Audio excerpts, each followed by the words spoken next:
Oi, gente, tudo bem? Então, dando continuidade, hoje eu vou falar sobre comparativos, superlativos e irregulares. No vídeo anterior eu já falei um pouco sobre os regulares, né? Trouxe bastante exemplo, esse aqui vai ser a mesma coisa. Eu vou trazer bastante exemplos para a gente compreender melhor. Ele não houve tantas mudanças, né? Mas é um assunto bem extenso, bem complicado, porque às vezes a gente não se lembra como usar, qual a maneira correta, como é que fica a diferença das palavras. Até no vídeo anterior que eu fiz, é quase um trava-língua, né? Porque ele muda bastante a maneira que tu vai falar. Gato, gatíssimo, um exemplo, né? É a mesma palavra, só com um tom mais forte, a gente quer frisar mais, né? A gente quer deixar com um impacto mais forte, e aí a gente acaba usando essa maneira, né? Que acrescenta o sufixo, essas coisas todas, o acento. Então eu trouxe bastante exemplo também para a gente poder se guiar de uma maneira mais fácil, e espero que vocês gostem. Comparativos e superlativos irregulares.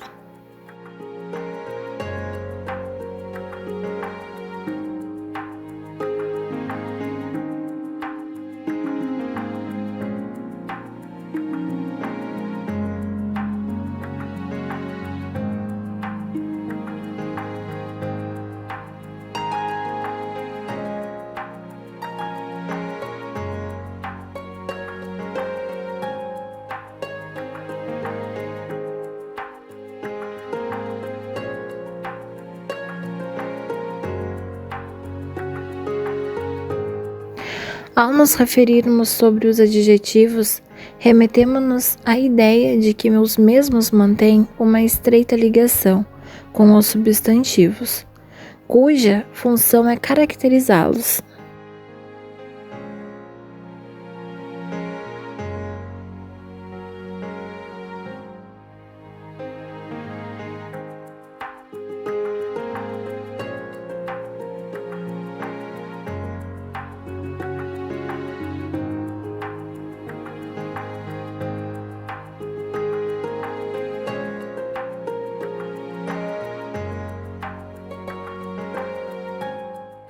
Assim sendo, apresentam características semelhantes no que se refere ao número, gênero e grau.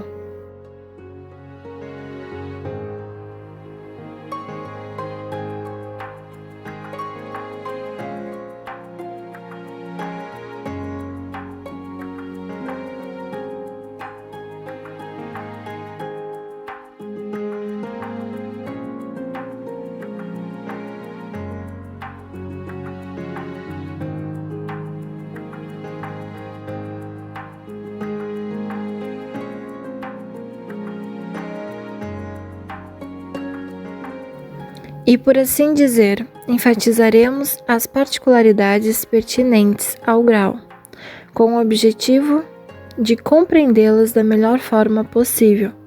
Atente-se para as mesmas.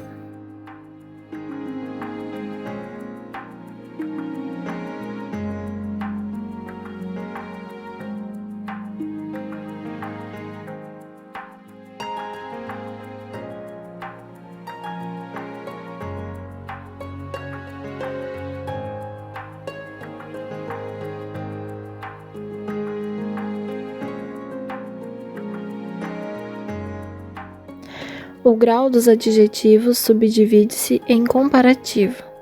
Tem por finalidade comparar a mesma característica atribuída a dois ou mais seres, ou duas ou mais características atribuídas a um mesmo ser.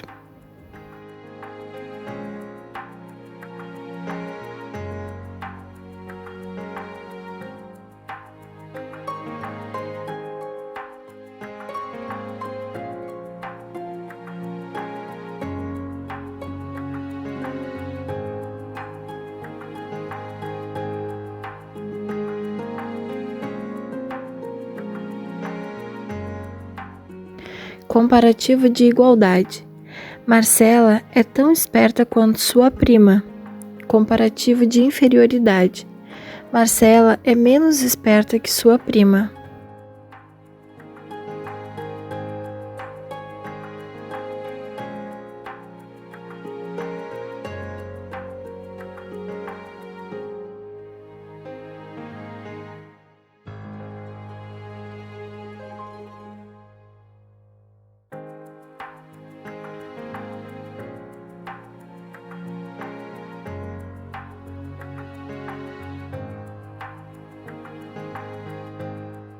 Superlativo.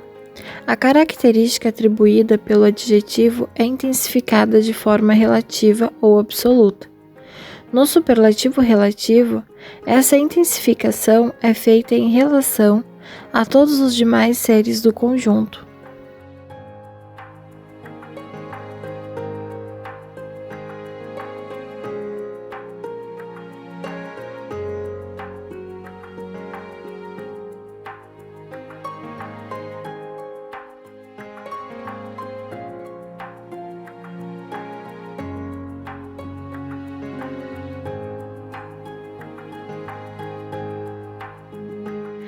Superlativo relativo de inferioridade. Paulo é menos esforçado da família. Superlativo relativo à superioridade. Rodrigo é o mais questionador de todos os alunos.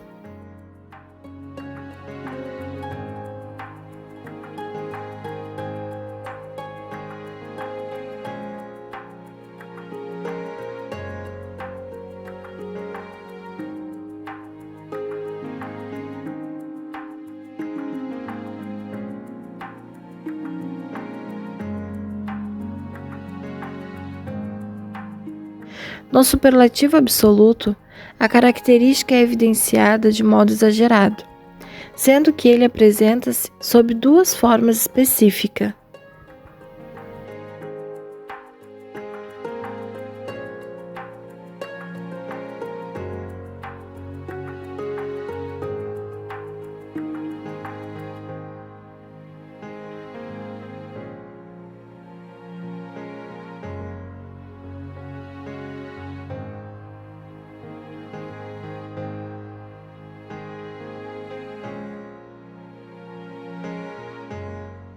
Superlativo absoluto analítico. Geralmente, a intensificação se dá pelo emprego de certos termos que denotam ideia de acréscimo, como, por exemplo, muito, extremamente e excessivamente.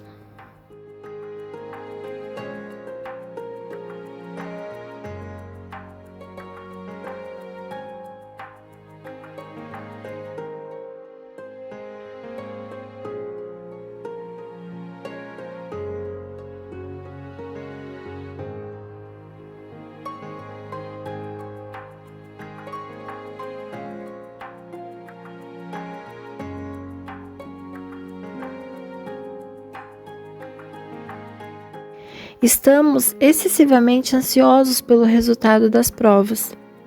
Ela é extremamente carinhosa com sua família.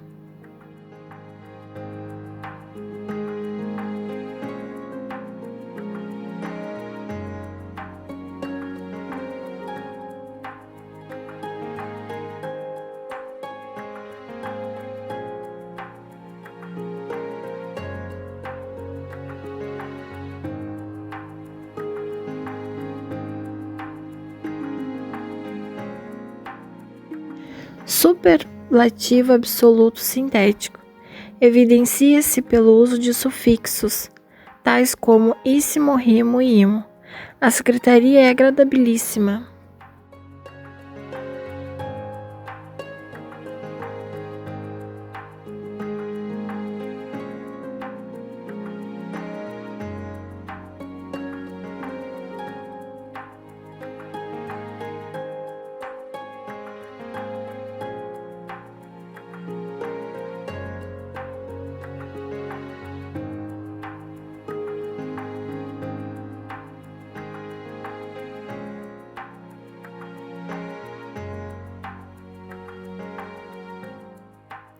Somos amicíssimos de todos os funcionários desta empresa, com o objetivo de aprofundarmos nosso conhecimento sobre alguns superlativos absolutos sintéticos. Eis a seguir uma relação com as mais utilizadas.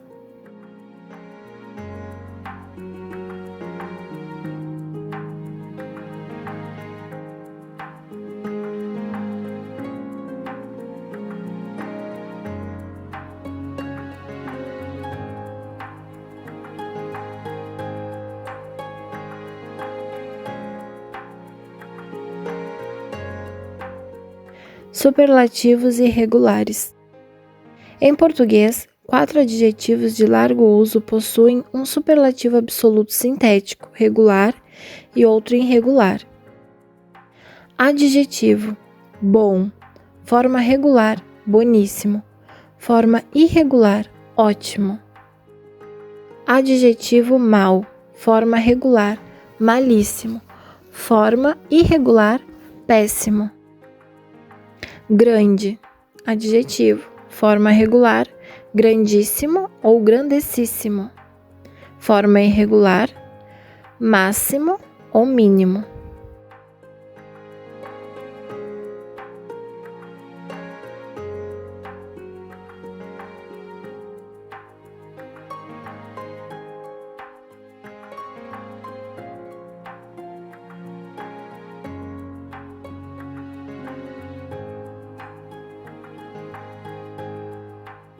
Adjetivo, comparativos e superlativos irregulares.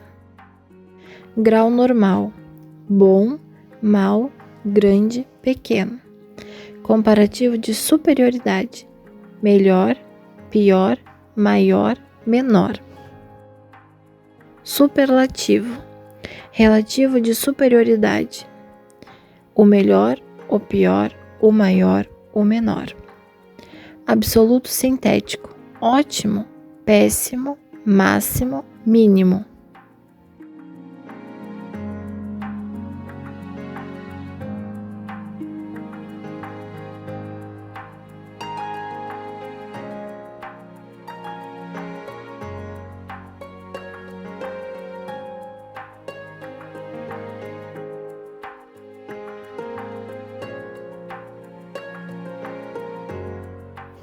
Graus de adjetivos. O grau superlativo exprime a quantidade de um ser no grau mais elevado.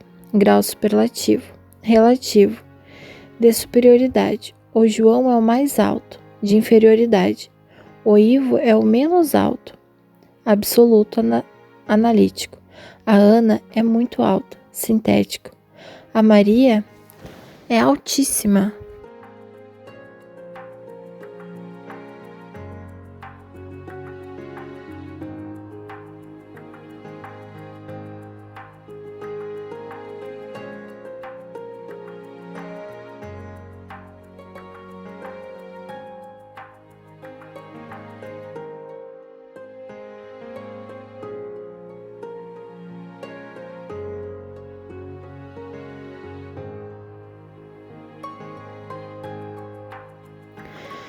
O grau comparativo mostra que um ser é igual, superior ou inferior a outro. Comparativo de igualdade: a Maria é tão alta como a Ana. Comparativo de superioridade: a Maria é mais alta do que o Tiago. Comparativo de inferioridade: o Tiago é menos alto do que Maria.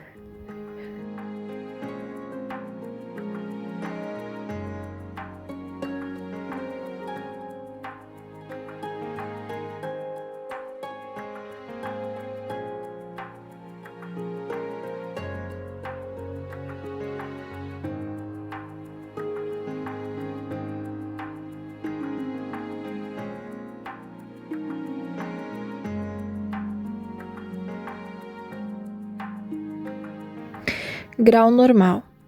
O grau normal atribui uma qualidade. Aquele porco é gordo. A Maria e a Ana são altas. Essa mesa é baixa.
Então, pessoal, eu espero que vocês tenham gostado, né? Eu trouxe bastante adjetivo, bastante exemplo, porque é através dos adjetivos que a gente faz essas mudanças nas frases, né? E como eu já falei nos vídeos anteriores, eu acredito que através de exemplos a gente pode aprender mais fácil. São exemplos do cotidiano, exemplos de coisas que a gente usa bastante durante o dia, palavras que a gente já conhece, só que com uma entonação diferente, né? Pra gente poder compreender de uma maneira mais fácil. Porque a língua portuguesa não é fácil, né? Se a gente for parar pra pensar, pra analisar, é bem difícil. A gente tem que saber muito bem escrever, falar, porque às vezes a gente escreve de um jeito e pronuncia de outro, né? Que nem quando a gente tá, por exemplo, mandando uma mensagem, a gente tá se expressando de um jeito, e aí quando a gente vai falar, a gente se expressa de uma maneira bem diferente daquilo que a gente digitou, né? Eu acho bem engraçado também que às vezes quando a gente manda uma mensagem, por exemplo, em caixa alta, tem pessoas que perguntam: tu estavas gritando comigo? Por quê? Porque através dessa escrita, as pessoas acabam assimilando, pô, ela tá falando alto, né? Por causa da caixa alta, da letra maiúscula. Então eu acho que isso é bem interessante, assim, a gente saber essas diferenças, saber como usar essas palavras, qual o sentido delas. Muito importante o acento, a pontuação é fundamental. Então nossos vídeos estão chegando ao final desses assuntos, mas eu espero que vocês, apesar de ser um pouco complicado, como eu já tinha dito nos vídeos anteriores, é quase que um trava-línguas, né? Porque tem umas palavras ali que fica bem difícil, né, da gente conseguir ler e falar, pronunciar ela da maneira correta. Mas é isso, espero que vocês tenham gostado e até o próximo vídeo.